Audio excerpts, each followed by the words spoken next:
ছোট ভাইকে নিতে আসছি। আমার ছোট ভাইয়ের স্কুল ওদিকে আরো অনেক বড় আছে, ওই সাইডে মাঠ আর একটা আছে, এই সাইডে মাঠ একটা। এই যে আমার ছোট ভাই ক্লাস শেষ করে আবার নামাজ ক্লাস শেষ করলো। নামাজ কি ক্লাস শেষ করছো? নামাজ ক্লাস, হ্যাঁ। এখন আবার ছুটির পরে এখন আবার এই বিল্ডিংয়ে এই যে টিন শেড আর কি ওদেরকে ইয়ে করাবে, প্রাইভেট না, প্রাইভেট পড়বে। অনেক বড় স্কুল।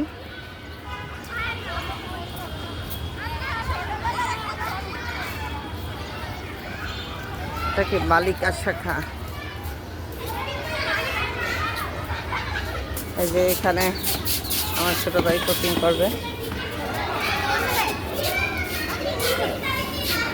চলো, কি খাতা নেওয়া লাগবে? মানে যে রুমের থেকে খাতা নেবে ওরা কি বন্ধ রাখছে? কয়টা খুলবে?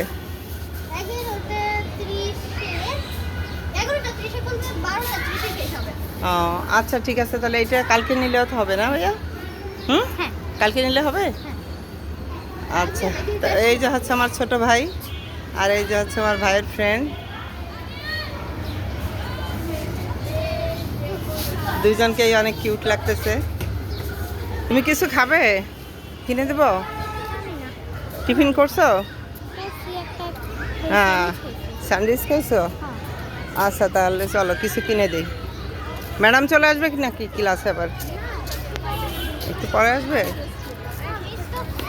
তো আসলে স্কুলের পরিবেশটা অনেক সুন্দর এবং এখানে মসজিদ আছে, নামাজ পড়ার ব্যবস্থা আছে বাচ্চাদের। এটা এই কারণেই আমি এই স্কুলে ভর্তি করছি আমার ভাইকে, কারণ নামাজ শিক্ষা সব কিছুর আগে হচ্ছে, নামাজ শিক্ষাটাই হচ্ছে আগে। যেহেতু আমরা মুসলিম,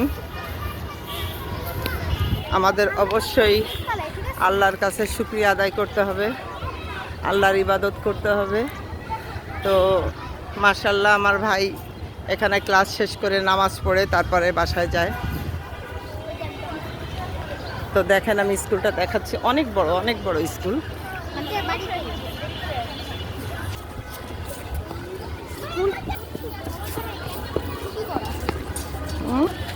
তো আমি এই যে ক্যান্টিনে যাচ্ছি, এই যে স্কুলের বাসও আছে, এই যে স্কুলের বাস।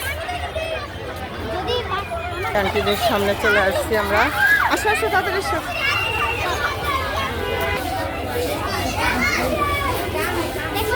কোনটা নেবা? নাও, তার ফ্রেন্ডের একটা দাও, তুমি একটা দাও।